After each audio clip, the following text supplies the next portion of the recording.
Hi guys, welcome back to the channel. Today we're at Portmeirion. This is something we've seen on Instagram and TikTok. It's meant to be the Italy of Wales. So super excited to visit here. It looks really good from what we can see so far. So come with us guys, let the adventure begin.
So guys, that wraps up our tour of Portmeirion.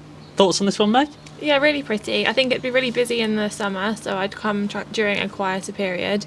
And then most of the rooms are private for the hotel, so have a look at staying there maybe. Yeah, so we came in February, so the weather wasn't great, but I'd imagine in summer times it'd be really busy.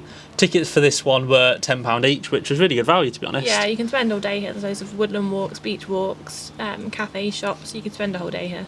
Let me know if you've been here before guys, or if you plan to visit in the future. Finally, make sure you like, comment and subscribe. and we'll see you on the next adventure.